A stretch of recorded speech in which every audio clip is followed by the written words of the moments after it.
Hello, everyone. Welcome to our fourth Session. session Yes. of financial literacy with Ahmed Shamahian. And today we'll be talking about retirement planning and how it all combines. So, last few lectures we have been talking about different options. So today Mahian is going to, give us a overall picture of how we can plan for retirement with all the products that we already discussed. So, Right. as you know, Ahmed is a financial planner at NextGen Financial Planning Inc. It's a registered portfolio manager in Ontario. They offer actionable investment recommendations and financial and tax planning tailored for your self-directed accounts. He also runs Fire Financial Inc., assisting clients through the robo-advisor platform Nest Wealth. With experience teaching financial planning at Seneca College and working at two of Canada's big five banks, he's here to help us with navigating our financial future. So let's get started. Thank you, Sadhvi bhai. So, continuing from our discussion, প্রথম সেশনে আমরা কথা বলেছি CPP, old age security, public pension যেগুলো আছে কানাডাতে সেগুলো নিয়ে। সেকেন্ড সেশনে আমরা কথা বলেছি যে এমপ্লয়ার প্ল্যান যেগুলো ছিল, এমপ্লয়ার বেনিফিট প্ল্যান, সেগুলো নিয়ে একটা সেশন ছিল। এবং থার্ড সেশনে আমরা কথা বলেছি যে আহ, অন্যান্য পার্সোনাল সেভিংস যেগুলো। সো এই সেশনে আমি আসলে এই সবগুলো অপশনকে কম্বাইন্ড করব। সো এই বিষয়টায় যাওয়ার আগে আমি জাস্ট শুধু একটা ইনফরমেশন শেয়ার করতে চাচ্ছি যে আমরা যখন বলি যে রিটায়ারমেন্ট, আসলে রিটায়ারমেন্ট এজটা কবে থেকে শুরু হয়। সো আমরা একটু ব্রেক ডাউন করি যে এই এজ রেঞ্জটা কিরকম। সো এই ডেটাটা হচ্ছে ইউএস এর ডেটা, বাট আমাদের আসলে বাংলাদেশে বা অন্যান্য ডেভেলপিং কান্ট্রিতে এই ধরনের organized data নাই.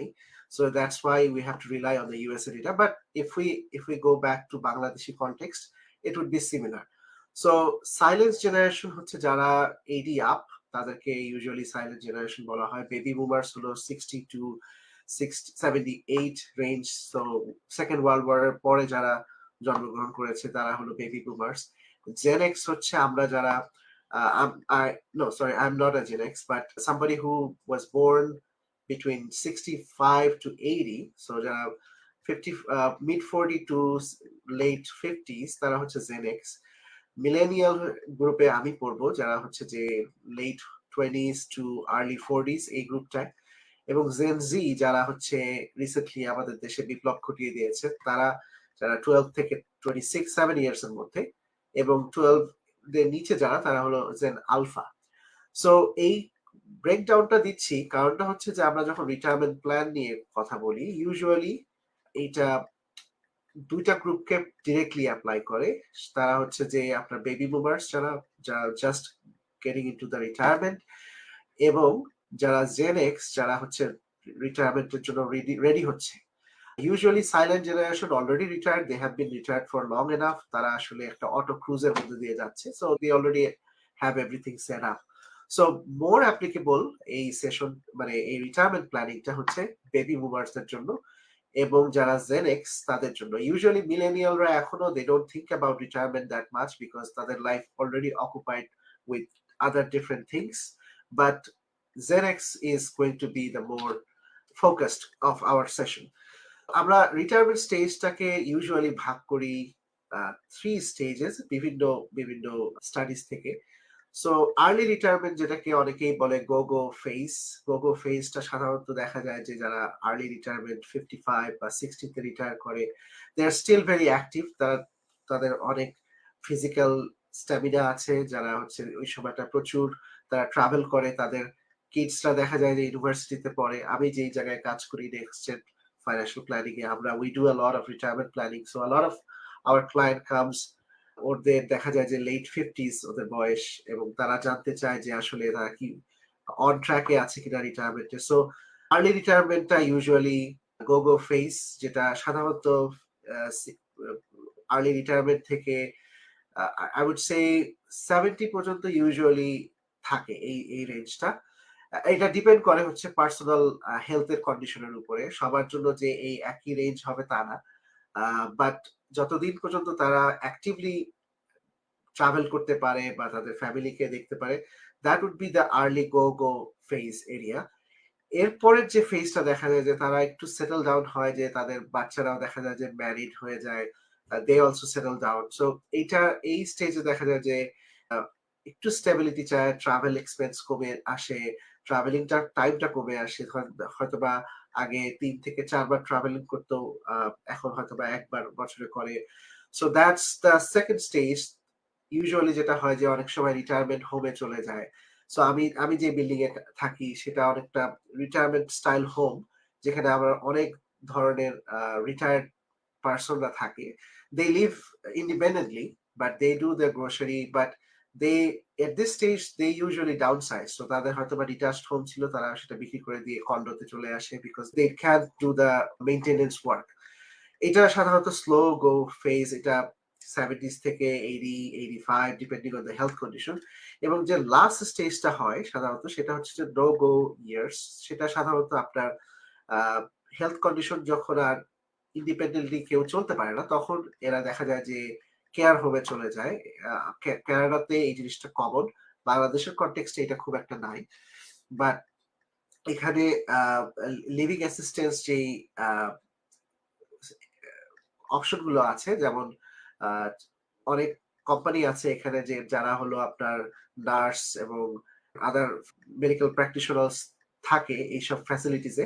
তারা এই রিটায়ার্ড লোকদেরকে হেল্প করে, এবং এই ধরনের ক্যাটাগরির যারা রিটায়ার্ড পারসন তারা ইউজুয়ালি এতটা বেশি মোবিলিটি থাকে না।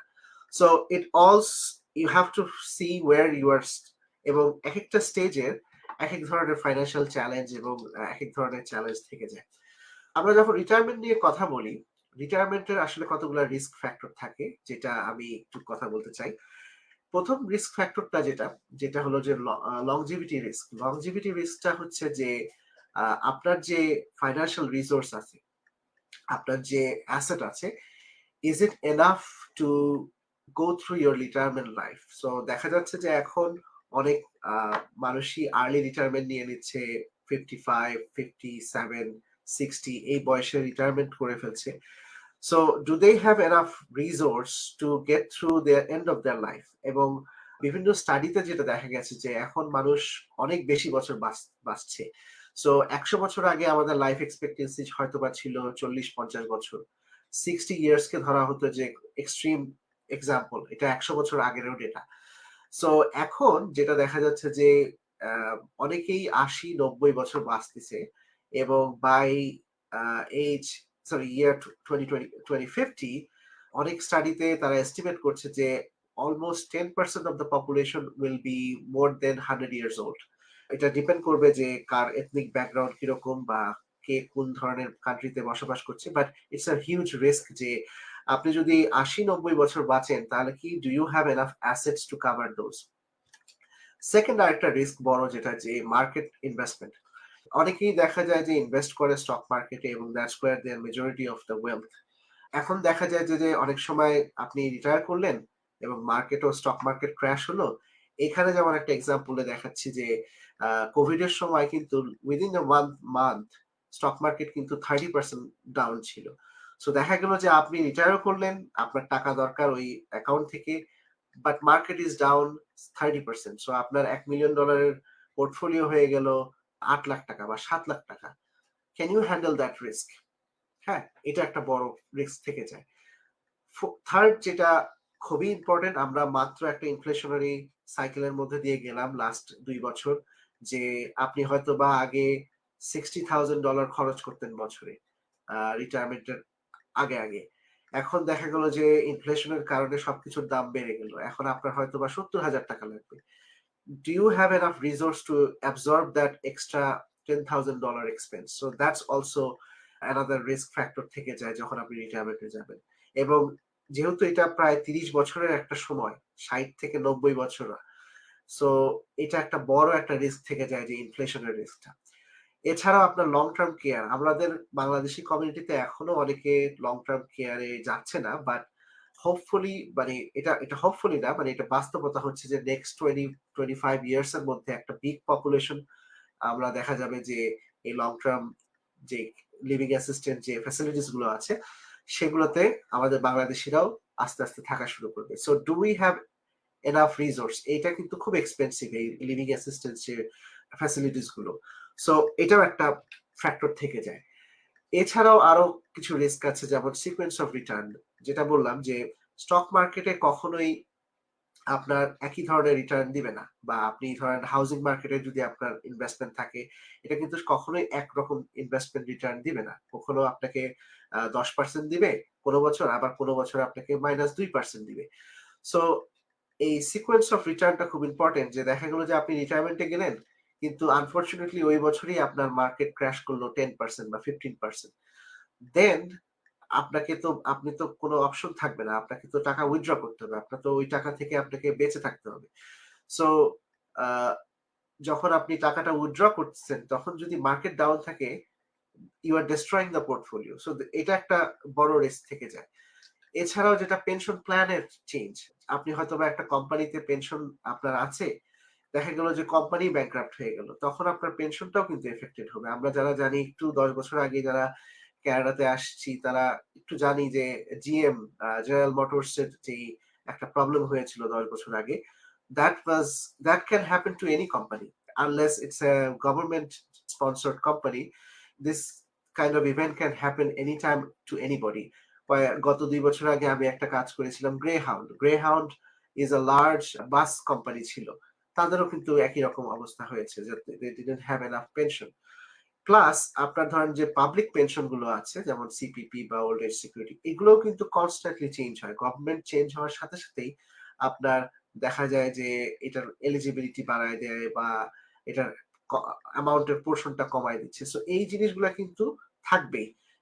যেহেতু আপনি প্রায় ৩০ বছরের জন্য রিটায়ারমেন্ট এজ, হাই লাইকলিহুড যে এই ধরনের চেঞ্জের মধ্যে দিয়ে আপনি যাবেন।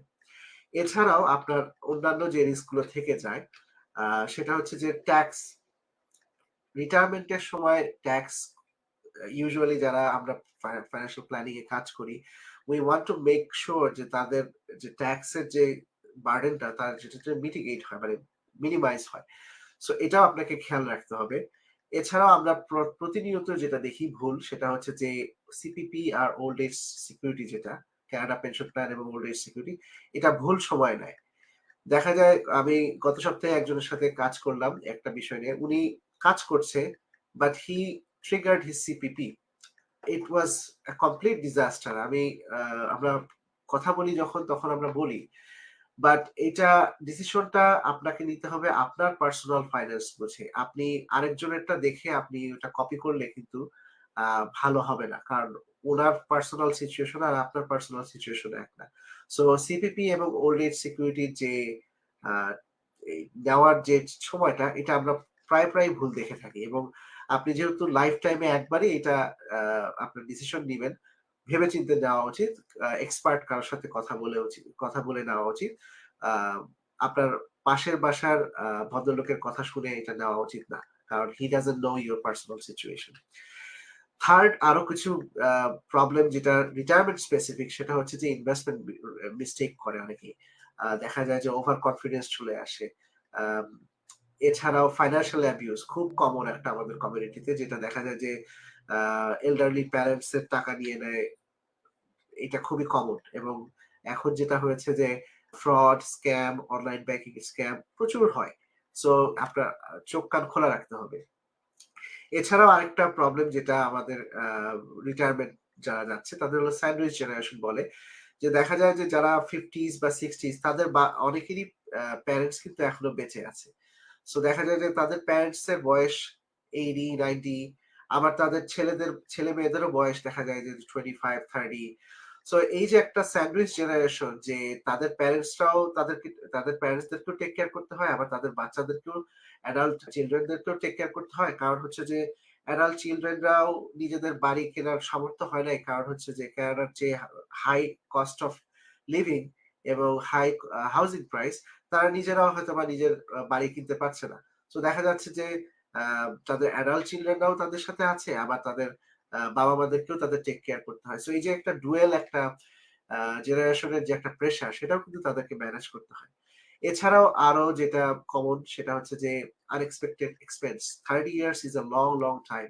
এটার মধ্যে আনএক্সপেক্টেড এক্সপেন্স থাকবেই। হয়তোবা কারো ডেথ থাকবে, কারো হয়তোবা আপনাকে ফ্যামিলিতে হয়তো বা সাপোর্ট দিতে হবে। So you have to prepare for this unexpected expenses.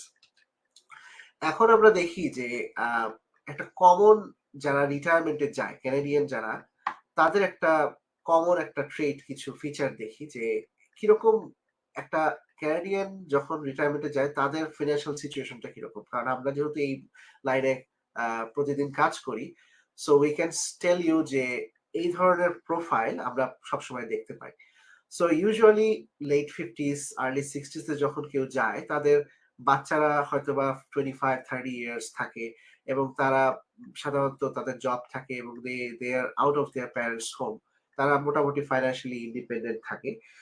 এদের মধ্যে অনেকেরই মর্টগেজ পে অফ থাকে বা মর্টগেজ পে অফ করে দিলেও মর্টগেজ যদি থাকেও তাহলে এই অ্যামাউন্টটা খুব কম। দেখা যায় যে 1 লাখ 2 লাখ টাকার ছোট মর্টগেজ থাকে। এবং usually mortgagee it's the only debt they have. They typically don't have any other loan. তাদের কার লোন বা অন্য কোনো লোন ইউজুয়ালি থাকে না। এবং তাদের একটা সিগনিফিকেন্ট লিকুইড অ্যাসেট থাকে যেমন আরআরএসপি, টিএফএসএ বা নন রেজিস্টার্ড অ্যাকাউন্ট। এই ধরনের অ্যাকাউন্টে তাদের বেশ ভালো সেভিংস থাকে। এবং যেটা বললাম যে তাদের কোম্পানি থেকেও পেনশন থাকতে পারে, ডিপেন্ড করে যে কি ধরনের কোম্পানিতে কাজ করে। কেউ যদি সেলফ এমপ্লয়েড হয় তাদের দেখা যায় যে তাদের বিজনেসটাও মোটামুটি স্টেবল থাকে। বিজনেস থেকেই তাদের কিছু না কিছু ইনকাম আসে। So this is kind of the typical profile of a regular Canadian যারা মোটামুটি ফাইন্যান্সিয়ালি স্টেবল।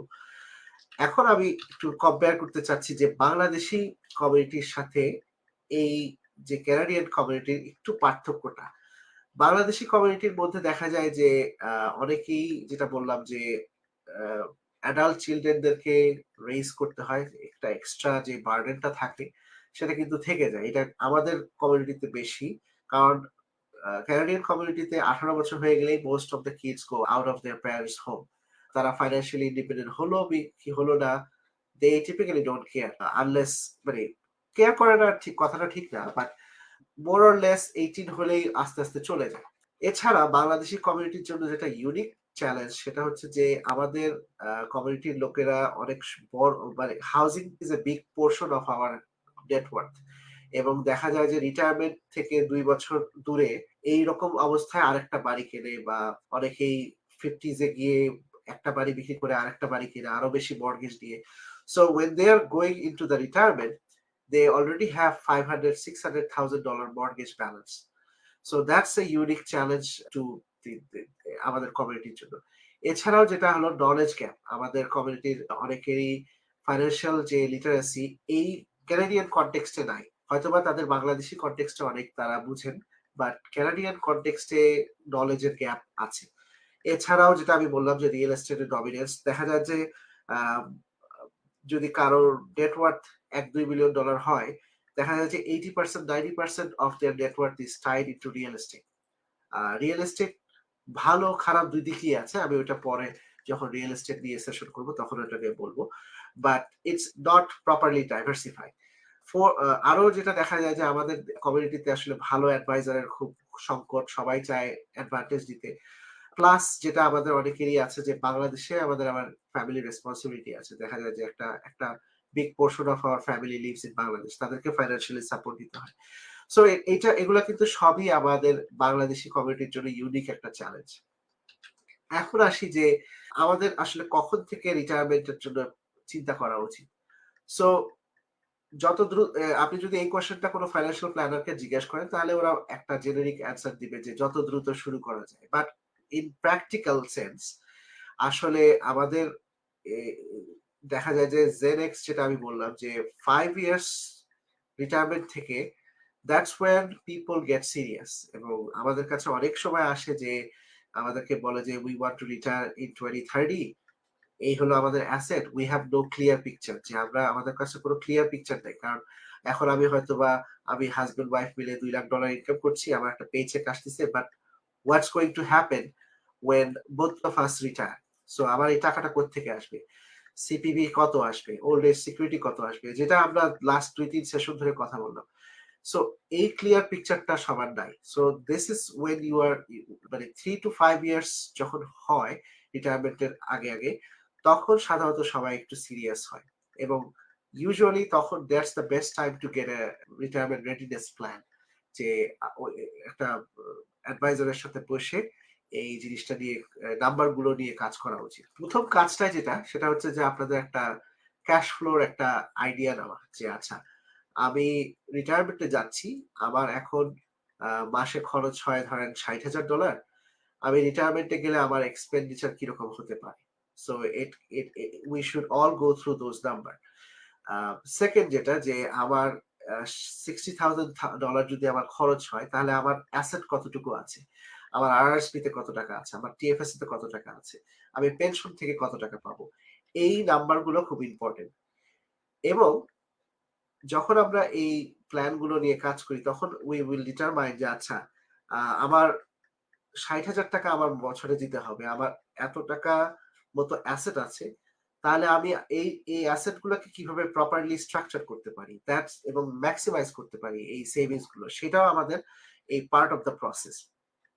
এবং যে আমরা যে বলছি যে ৬০-৭০ হাজার টাকার যে ইনকাম লাগবে আমাদের, এটার জন্য আমাদেরকে কিভাবে প্রপারলি ইনভেস্ট করতে হবে। এখন ধরেন আমার লাগবে, আমি রিটায়ারমেন্টে যাচ্ছি, আমি এখন বিটকয়েনে ইনভেস্ট করলে that's not going to be a very prudent type of investment. হ্যাঁ, বিটকয়েনে আপনি করতে পারেন, বাট আপনি সব মানি যদি বিটকয়েনে দিয়ে দেন, তাহলে কিন্তু that will be a disaster for your retirement. হয়তোবা আপনি খুব বেশি হলে ১-২% এক্সপোজার নিতে পারেন। সো এই জন্যই আপনার পুরো প্রপার অ্যানালিসিস এর একটা খুব জরুরি। সো যেটা বললাম যে বাৎসরিক যে আপনার যে অ্যানালিসিসটা করা উচিত, যে আপনার প্রথমেই দেখা উচিত যে আচ্ছা আমি সিপিপি থেকে কত টাকা পাবো, ওল্ড এজ সিকিউরিটি থেকে কত পাবো, এবং আমার ওয়ার্ক প্লেস যদি থাকে, ধরেন আমি যদি তানভীর ভাইয়ের মতো টিডিতে কাজ করি, টিডির একটা পেনশন থাকবে, সেটা আমি কত পাচ্ছি। এই হিসাবগুলো, মানে আমার মানি কত আসতেছে, আমার সংসারে কত টাকা আসতেছে, সেই জিনিসগুলো একটা হিসাব করা উচিত। প্লাস আমাকে একটা সংসার থেকে আমার যে সংসারের যে খরচ, আমার ইউটিলিটি বা রেন্ট বা মর্টগেজ যদি কারো থাকে সেটার খরচ, এগুলোর একটা লিস্ট করা উচিত। এবং আমাদের একটা আইডিয়া থাকা উচিত যে আচ্ছা আমি $৫,০০০ ইনকাম করছি এবং $৫,০০০ খরচ করছি। So what's my money in এবং মানি আউট, এটা একটা ভালো একটা আইডিয়া থাকা খুবই জরুরি। কারণ আপনি ৩০ বছর ৪০ বছর ধরে যখন রিটায়ারমেন্টে থাকবেন, এই এক্সপেন্ডিচার যদি কন্ট্রোল না করতে পারেন, then it's gonna be a disaster. আচ্ছা, এখন আমি আসি যে পাবলিক পেনশন, এমপ্লয়ার পেনশন এবং প্রাইভেট পেনশন, এই তিনটা আমি দিয়ে কথা বলেছি ইন ডিটেলস, যে তিনটা সোর্সেস অফ ফান্ডিং, যে আপনার রিটায়ারমেন্টে যখন যাবেন তখন এই তিনটা সোর্স থেকেই আসলে আপনার মেইন আপনার যে রিটায়ারমেন্টের ইনকাম আসতেছে। সো আমরা যেটা বললাম যে প্রথম সেশনে আমরা কথা বলেছিলাম যে এই পাবলিক পেনশন নিয়ে। So CPP, old age security, আপনি যদি লো ইনকাম হন তাহলে জিআইএস, এছাড়াও যদি লো ইনকামে কেউ প্রভিনশিয়াল বেনিফিট পায় সেটাও আছে। প্লাস আপনার যে কোম্পানি পেনশন, আরআরএসপি, আরপিপি, আরআরএসপি নিয়ে আমরা দীর্ঘ আলোচনা করেছি। So that's also sources of income, employer pension এবং আরআরএসপি। বাকিগুলো নিয়ে আমরা এখনো কথা বলিনি, টিএফএস নিয়ে আমরা কথা বলিনি, but we talked in details about RRSP. এছাড়াও অনেক সময় দেখা যায় যে আমাদের অনেকেরই প্ল্যান থাকে যে হাউস সেল, অনেকেই দেখা যায় যে real estate is their investment, হয়তো বা রেন্টাল প্রপার্টি আছে। So that can also give you some cash. Problem হলো যে কানাডাতে রেন্টাল প্রপার্টি গুলো আসলে ক্যাশ ফ্লো নেগেটিভ, মানে হচ্ছে যে আপনাকে উল্টা আরো পকেট থেকে টাকা দিতে হয়, যে পরিমাণ আপনার রেন্টাল ইনকাম আসে সেটা দিয়ে আসলে মর্টগেজ দেওয়ার পরে কিছু থাকে না। সো অনেক সময় দেখা যায় যে যখন রিটায়ারমেন্টে যায়, they sell those rental property, এবং যেটা যেটা সেল করার পরে যে টাকাটা পায় ওইটাই হলো তাদের রিটায়ারমেন্ট অ্যাসেট। এছাড়া অনেক সময় বিজনেস ওনাররা বিজনেস সেল করে, যে তারা রিটায়ারমেন্টে যাওয়ার আগে হয়তোবা বিজনেসটা সেল করে দিল একটা থার্ড পার্টি কারো কাছে, এবং ওই বিজনেস সেল করার পরে যে টাকাটা পেলো, দ্যাট ইজ দেয়ার রিটায়ারমেন্ট মানি। এছাড়াও যেটা বললাম আরআরএসপি। সো এই তিনটা সোর্স থেকেই কিন্তু সাধারণত এই রিটায়ারমেন্টের জন্য যে ইনকামটা দরকার সেটা জেনারেট হয়। বিফোর আই গো, হ্যাঁ, any question from the audience, বা আপনার যদি কোনো কোয়েশ্চেন থাকে?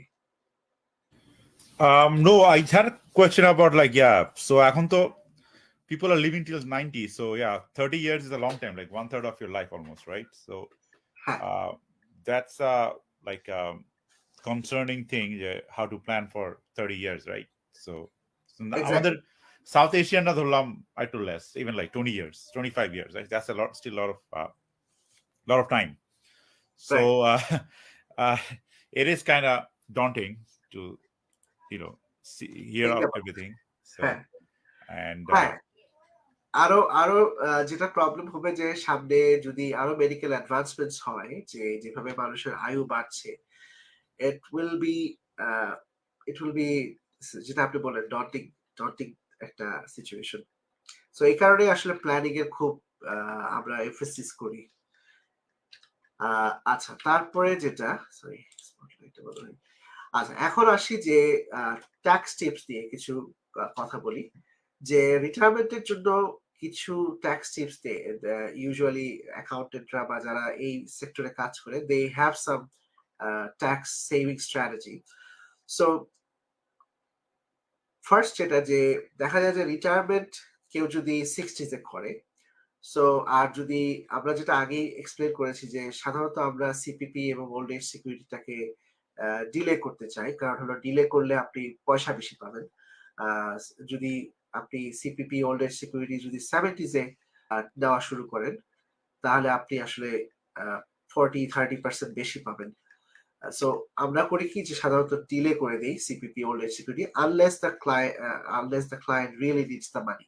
যদি কারো টাকা লাগে তখন তো আসলে কিছু করার থাকে না, we have to take CPP. But যাদের অ্যাসেট আছে আলাদা, then we typically recommend them to delay CPP এবং ওল্ড এজ সিকিউরিটি। সো দেখা যায় যে 60 থেকে 70 বছর বয়সে এই 10 বছর অনেকটা লো ইনকাম থাকে। সো ওই সময় আমরা চেষ্টা করি যে আরআরএসপি গুলোকে কিভাবে দ্রুত উইথড্র করা যায় আরআরএসপি থেকে। এটার সুবিধা হলো যে we lower the tax amount for their life time. So এটা একটু টেকনিক্যাল হয়ে যাচ্ছে, I don't want go that technical, but there is some tax planning opportunity, যে এই প্রথম কিছু বছর যখন ইনকামটা লো থাকে।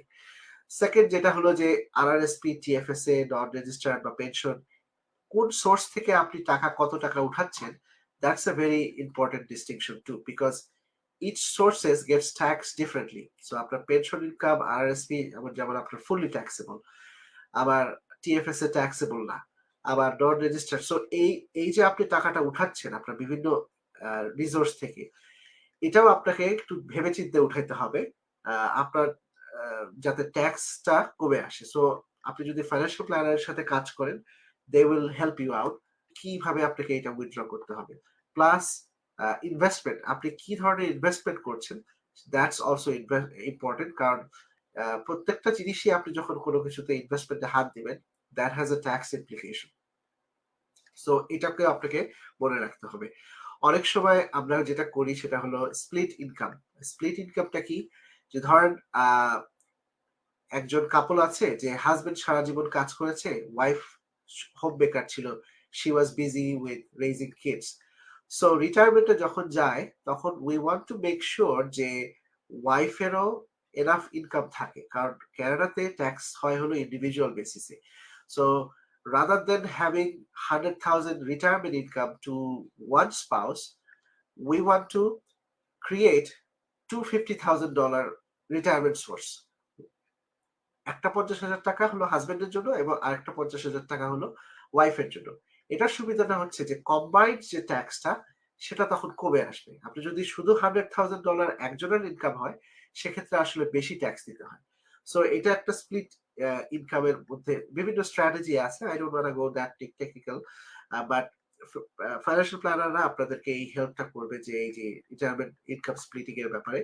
আবার যেটা আমরা আগে সেশনে বলেছিলাম যে ওল্ড এজ সিকিউরিটি আবার ক্ল ব্যাক হয়।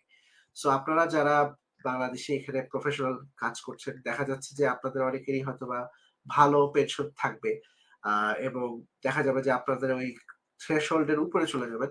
So there are some opportunity to plan, so আপনার যাতে এই বেনিফিট গুলো ম্যাক্সিমাইজ হয়। এছাড়াও আপনি যখন ট্যাক্স ফাইল করেন, তখন আপনার বিভিন্ন ধরনের ক্রেডিট আছে, যেগুলো হলো specific to the retirement. So যেমন কয়েকটা হচ্ছে যে আপনার claim age amount, pension credit, তারপরে হচ্ছে যারা অনেক সময় দেখা যায় যে রিটায়ারমেন্টে যাওয়ার পর অনেকের বিভিন্ন ধরনের ডিসেবিলিটি হয়, so disability tax credit.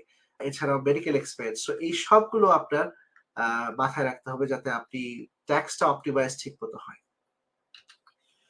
So যেটা বলছিলাম যে উইথড্রল স্ট্র্যাটেজি, যে এই যে আরআরএসপি আছে, টিএফএসএ আছে, নন রেজিস্টার আছে বা পেনশন আছে, এই টাকাটা কিভাবে উইথড্র করবেন।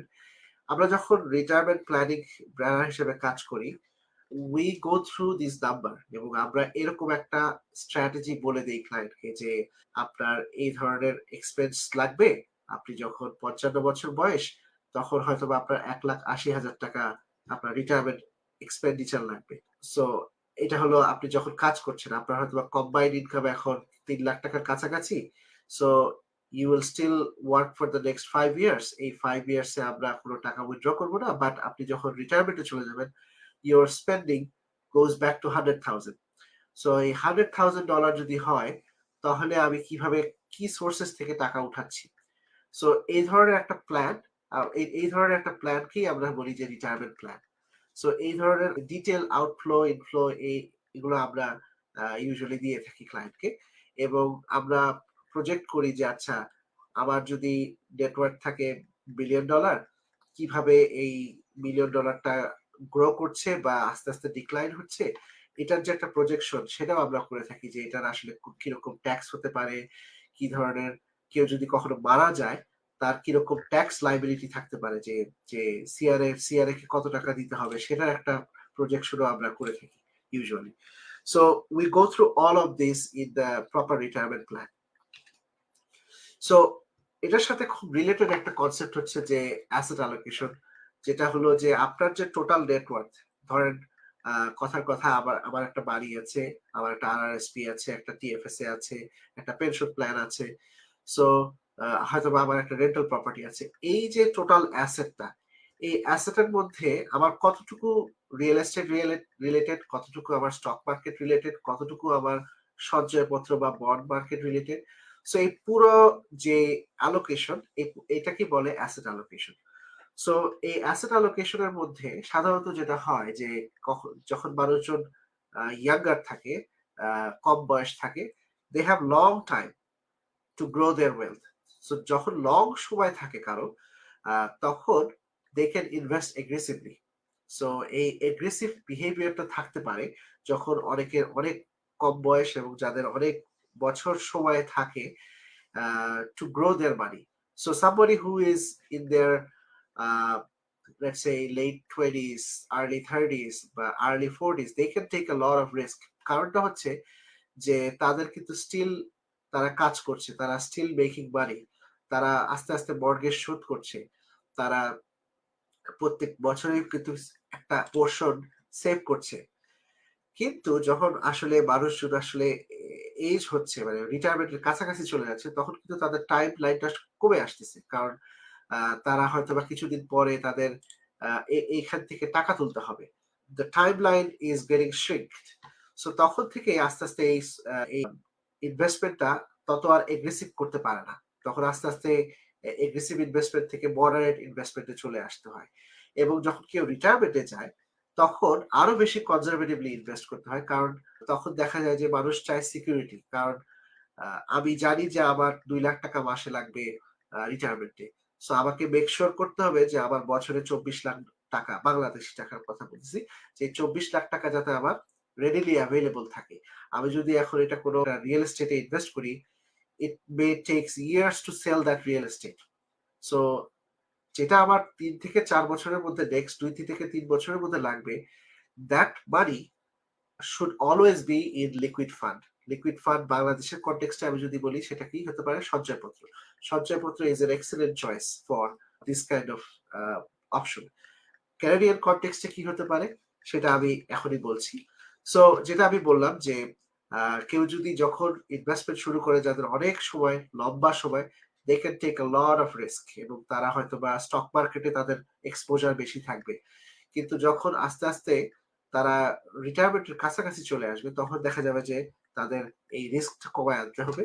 এবং রিস্কটা কমিয়ে আনার একটাই পথ, সেটা হচ্ছে যে আপনার এই স্লাইডটা, যে যেগুলো প্রেডিক্টেবল ইনভেস্টমেন্ট, সেগুলাতে আপনাকে বেশি বেশি ইনভেস্ট করতে হবে। সেই প্রেডিক্টেবল ইনভেস্টমেন্ট কি? জিআইসি, বন্ড, অথবা আপনার ধরেন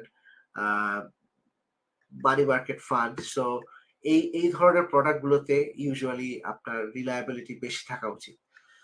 সো আমরা যখন রিটায়ারমেন্ট প্ল্যানিং করি, usually for the first 5 years, ধরেন কোনো একটা কাপল আমাদের কাছে আসলো, কাপলের একটা আমরা আহ, কথাবার্তা বলে বুঝলাম যে আচ্ছা প্রত্যেক বছরে তাদের $80,000 লাগবে বছরে, তাদের নেক্সট 5 ইয়ার্স। তো আমরা যেটা করি যে আমরা এই 5 বছরের জন্য 80,000, তার মানে হলো $4 লাখ। $4 লাখ আমরা সেট অ্যাসাইড করে রেখে দিই। আমরা এই টাকাটা কখনো স্টক মার্কেটে ইনভেস্টই করি না, কারণ আমরা জানি যে stock market is not going two, মানে আমি স্টক মার্কেট বাড়বে কি কমবে আই হ্যাভ নো আইডিয়া। এবং এটা স্টক মার্কেট যখন ডাউন যায় তখন ইট মে টেক 5, 10, 15 ইয়ার্স। সো আমি চাই না যে আমার ক্লায়েন্টের টাকাটা স্টক মার্কেটে যাক, যে যদি আমি জানি যে এই টাকাটা আমার 2 বছর পরে লাগবে। So anybody who is advising you to invest in the stock market, but you need the money in the next 3 to 5 years, এই ধরনের অ্যাডভাইজার থেকে দূরে ভাগেন, মানে just run away from those kind of advisor, because it's just pure, regulator যদি টের পায় যে এই ধরনের অ্যাডভাইস দিচ্ছে, they can cancel their license. আমি জাস্ট এইটুকু বলে শেষ করতে চাচ্ছি। সো আপনি যখন রিটায়ারমেন্টে যাবেন, make sure you have 5 years of your spending in predictable investment like GIC, savings account, আর যেগুলা আপনি জানেন যে আপনি 100 টাকা ইনভেস্ট করলে আপনি 105 টাকা পাবেন অথবা 107 টাকা পাবেন।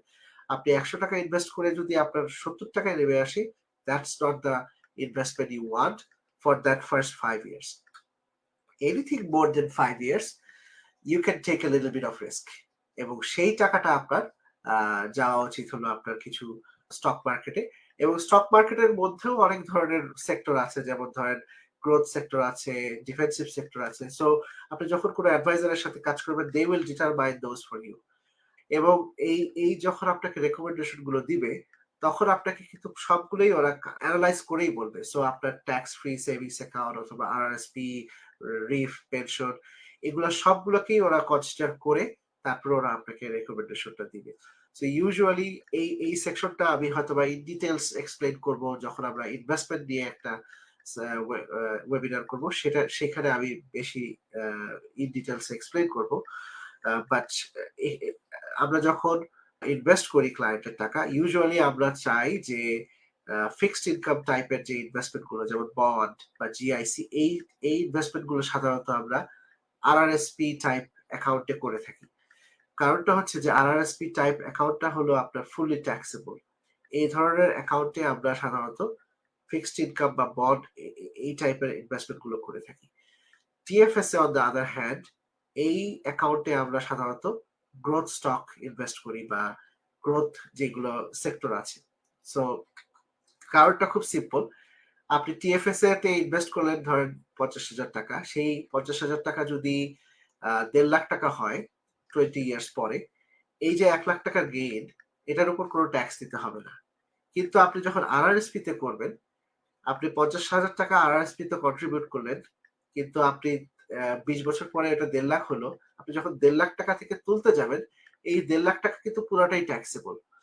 সো এই কারণে we don't want the RRSP to the, মানে আমরা যখন এটাকে বলে অ্যাসেট লোকেশন, টেকনিক্যাল হয়ে যাচ্ছে, বাট উই ডোন্ট ওয়ান্ট, আমরা চাই যে ইনভেস্টমেন্টটা প্রপার অ্যাকাউন্টে যাক। সো এখানে আমি শেষ করতে চাই, কারণ এই সেকশনটা একটু technical. I don't want my audience to get confused. কিছু পপুলার রিটায়ারমেন্ট রিলেটেড আইডিয়া আছে, যেমন হচ্ছে যে আপনার 4% রুল। এটা খুব খুব পপুলার ইউএসএ তে। এটা একটা রুল অফ থাম, সেটা সিম্পল, যে আপনার ধরেন বছরে 40,000 টাকা, যদি ধরেন আপনার হাজবেন্ড অ্যান্ড ওয়াইফ দুজনের বছরে আপনার 80,000 টাকা রিটায়ারমেন্টের জন্য লাগবে, তাহলে আপনার যদি হাজবেন্ডের $1 মিলিয়ন থাকে এবং ওয়াইফের $1 মিলিয়ন থাকে, তাহলে 4% অফ $1 মিলিয়ন ইজ $40,000। সো হাজবেন্ডের $1 মিলিয়ন, ওয়াইফের $1 মিলিয়ন, 4%। সো আপনার যে এই $2 মিলিয়ন থেকে যে আপনি 4% রিটার্ন পাচ্ছেন, এটা দিয়ে আপনার বছরের পর বছর যে আপনার যে রিটায়ারমেন্টের নিড, 80,000 টাকা সেটা কাভার হয়ে যাচ্ছে। আপনার আর $2 মিলিয়ন কখনো হাত দিতে হচ্ছে না। So that's kind of a typical rule of thumb. অনেকেই বলে যে you should aim for retirement portfolio, যেটা আপনাকে 4% প্রত্যেক বছর দিবে, এবং ওইটা দিয়ে যাতে আপনার রিটায়ারমেন্টের যে নিড সেটা পূরণ হয়ে যায়। বাট ইন জেনারেল খুবই সিম্পল, যে আপনার যা স্পেন্ডিং নিড, ধরেন আপনার 60,000, 70,000, 80,000, যার যত নিড তত বড় বেশি আপনার রিটায়ারমেন্টের অ্যাসেট দরকার। কারো যদি বছরে 30,000 টাকায় হয়ে যায়, দেন তার হয়তো বা রিটায়ারমেন্ট অ্যাসেট দরকার খুব কম। কারো যদি রিটায়ারমেন্টের জন্য 1,00,000 টাকা লাগে, অবশ্যই তার রিটায়ারমেন্টের জন্য বেশি পরিমাণের অ্যাসেট দরকার, কারণ you need to generate more income from that portfolio. এবং আমরা অনেকেই দেখছি যে এখন অনেকেই পার্ট টাইম কাজ করে। সো রিটায়ারমেন্টে যাওয়ার পরে they take a part time job just to make them busy. এটা খুবই ভালো একটা আইডিয়া, যে অনেক সময় দেখা যায় যে অনেকেই রিটায়ারমেন্টে যায়, কয়েকদিন পরেই স্বাস্থ্যগত সমস্যার সম্মুখীন হয়, কারণ they go from work to doing nothing. এটাও আমাদের স্বাস্থ্যের জন্য ভালো না। So we should always keep engage in some productive. So অনেকেই দেখা যায় যে রিটায়ারমেন্টের পরে কনসাল্টিং করে অথবা পার্ট টাইম জব করে, just to keep their brain sharp. এছাড়াও আরো কিছু জিনিস কনসিডারেশন করা উচিত আপনারা যারা রিটায়ারমেন্টে যাবেন, সেটা হচ্ছে যে এস্টেট প্ল্যানিং। এই বিষয়টা নিয়ে আমি ইন ডিটেলস কথা বলবো এস্টেট প্ল্যানিং ওয়েবিনারে, but just to give you a quick reference, যে আপনি যে বছরের পর বছর এত কষ্ট করে এত ওয়েলথ জেনারেট করলেন, এই টাকাটা আপনার মৃত্যুর পরে বা আপনি যখন থাকবেন না, তখন এই টাকাটা কিভাবে ডিস্ট্রিবিউট হবে, কতটুকু পোর্শন আপনার ওয়াইফের কাছে যাবে, কতটুকু পোর্শন আপনার বা সার্ভাইভিং স্পাউসের কাছে যাবে, বা কতটুকু পোর্শন আপনি চ্যারিটিতে যাবেন বা বেনিফিশিয়ারি হিসেবে দিবেন, এইগুলো নিয়ে কথা বলা উচিত।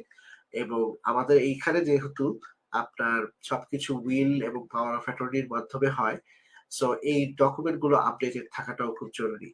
প্লাস যারা বিজনেস ওনার আছেন, তাদের জন্য পার্টিকুলার তারা হলো যে সাকসেশন প্ল্যান বা what will happen to the business if something happens to you, এই জিনিসগুলো আহ, মাথায় রাখা উচিত। আমি এগুলো নিয়ে ডিটেলসে কথা বলবো, বাট এইগুলো আপনার রিটায়ারমেন্টের মধ্যেই পড়ে, রিটায়ারমেন্ট প্ল্যানিং এর মধ্যেই পড়ে।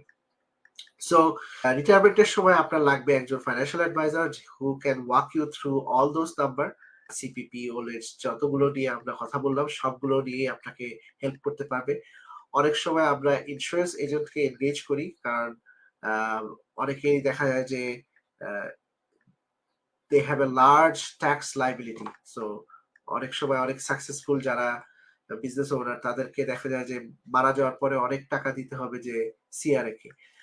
সো ওই সময়ের জন্য অনেক সময় ইন্স্যুরেন্স কাজে লাগে to plan for those scenarios.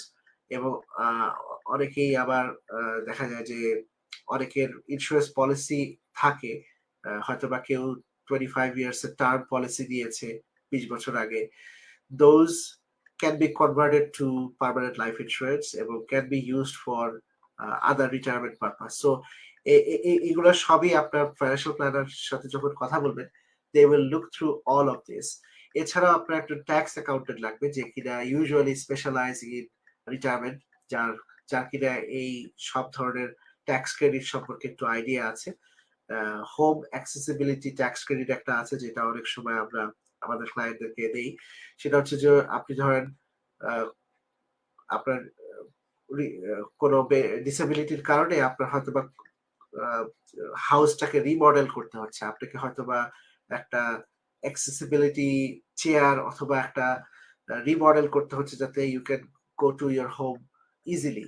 So এই ধরনের রেনোভেশন যদি আপনি করেন, those can also qualify for those tax credit. So somebody who is an accountant who knows all these things can save you a lot of money in terms of taxes. So tax accountant খুব দরকার। Plus যেটা আগেই বললাম, estate lawyer, যে কিনা আপনাকে আপনার যে উইশ গুলো আছে, আপনি যখন এই দেশে এই পৃথিবীতে থাকবেন না, how your asset will be distribute, those wishes needs to be written down. Otherwise আপনি কিন্তু আপনি মনে মনে চিন্তা করলে কোনো লাভ হবে না যদি আপনি লিখে না যান। So that's why you also need estate planning lawyer. That's all I had. Tanvir ভাই। থ্যাংক ইউ ভাই, অনেক হেভি টপিক আজকে। তো It was a lot of made me think about my retirement coming in the which one was it? Gen X? Yeah, আপনি আপনি Gen X খুব yeah, সম্ভবত। yeah. না So Gen X অথবা মিলেনিয়াল এর শেষ ওই আপার Gen এন্ডে X পড়ে। has. So Gen X is like coming up. So yeah, I just wanted to ask like Sure. আমাদের বাংলাদেশীদের জন্য তো একটা unique situation is that we have some of us have assets in back home, right? হ্যাঁ। Which can generate like rental income or even like you can liquidate it. And so Great when cash. you do your financial planning and advice আপনারা কি ওটাও cater করেন নাকি ওটা have you guys included that? অবশ্যই যদি যদি অনেক সময় আমি এখানে বলি নাই, অনেক সময় ইনহেরিটেন্স মানি আসে। সো আমরা যদি জানি যে কেউ ইনহেরিটেন্স পাবে, then we also look at those as and use it as আমাদের যে পার্সোনাল সেভিংস ক্যাটেগরিতে চাই। আমরা ওটাকেও ধরি। সো ধরেন কারো যদি বাংলাদেশে অ্যাসেট সেল করে কেউ যদি ধরেন ৳১,০০,০০,০০০ বা ৳২,০০,০০,০০০ নিয়ে আসলো, that's a $1 to $200,000 assets. So obviously that's going to help us. Right. So you guys have this thing in mind, right? Like Absolutely. right. আবার উল্টাটাও হয় যে ধরেন অনেক সময় দেখা যায় যে ওল্ডার প্যারেন্টস তাদের বাচ্চাদেরকে ডাউন পেমেন্টের জন্য গিফট করে। সো এখন যেটা দেখা যায় যেটা হাজবেন্ড ওয়াইফের এনাফ অ্যাসেট আছে এবং they wants to help their kids with the down payment because আপনি জানেন যে হাউজিং মার্কেটে ডাউন পেমেন্ট ছাড়া it's very difficult to save. So তখন প্যারেন্টসরা ডাউন পেমেন্ট দিয়ে হেল্প করে। সো when that happens আমরা যেটা করি সাধারণত যে আমরা ওই টাকাটা আমরা এই পিকচার থেকে সরায় ফেলি, কারণ that's not available to them anymore. So কেউ যদি ৳2,00,000 ডাউন পেমেন্টে দেয়, we subtract that ৳2,00,000 from the retirement asset, কারণ ওই $200,000 I can't use it. Right. So এটাও একটা বলতে পারেন, but Achha. Getting this number is very important. Right. So it's a mix, like unique situation for Everybody's different situation people, is right? different. Everybody's situation is different. আমি recently কেসে কাজ করেছি যেখানে he was a single guy, 63 years old, was an engineer for 30 years. He is taking a world tour. সে বলতেছে যে আমি একটা world tour করব, ইউএসএ তে যাবে, সে একটা আরভি কিনবে। So I was pretty excited. আমরা যারা কাজ করি এই স্পেসে তারাও খুব এক্সাইটেড হয়ে যায় যে যখন দেখি যে somebody can actually live the dream of their life. So আমরাও খুব এক্সাইটেড হয়ে যাই এবং I was pretty fascinated to hear his story যে উনি একটা ফ্যান্সি কার কিনবে এবং উনি পুরা ইউএসএ ট্রাভেল করবে and then the next year he will take the world tour. So it's not just people, they are excited এবং আমরা যখন এই প্ল্যান গুলো আমাদের কাজ হলো ক্ল্যারিটি দেওয়া ক্লায়েন্টকে। আমরা এই যে প্রজেকশন গুলো করি, প্রজেকশন গুলো কিন্তু 99% ভুল ইনফরমেশন, মানে প্রজেকশনের নাম্বার গুলো সবই ভুল, উই নো দ্যাট। বাট আমরা যেটা করি যে আমরা এই যে কনফিউশন গুলো আছে ক্লায়েন্টের মধ্যে যে আচ্ছা সিপিপি থেকে কত পাবো, কোন সময় ট্রিগার করা উচিত, we show them a picture যে this is what your retirement looks like. এবং এই পিকচার দেওয়ার পরে ক্লায়েন্ট ইউজুয়ালি এত রিলিফ ফিল করে যে now I know okay this is what gonna happen. কারণ এটা আসলে লাইফে একবারই হয়তো, নোবডি হ্যাজ দ্যাট এক্সপিরিয়েন্স। এই জিনিসগুলো খুবই খুবই খুবই মাঝে মধ্যে খুব খুব ভালো লাগে। I don't think anybody has any questions today. So Sure. I think people are still excited about the Bangladesh situation. So next week we are going to talk about our ESP, Registered Education Savings Plan, Kids Education. So আমরা retirement থেকে সরে আসবো। মোটামুটি 4টা session retirement centric ছিল। So next topic সেটা হচ্ছে যে education savings plan. In that discussion we will talk about individual plan, the group plan. আপনারা মনে হয় কয়েকটা কোয়েশ্চেন ছিল, so we will address all of those. So আপনাদের যদি কারো কোয়েশ্চেন থাকে এই এডুকেশন সেভিংস প্ল্যান নিয়ে, please put a comment in this video so I can make sure যে ওই টপিকগুলোতে আমি অ্যাড্রেস করছি। Okay, sounds good. So thank you again. We'll see you next week, and we'll talk about education. And have a good week. And thank you, everybody. Bye. Thank you.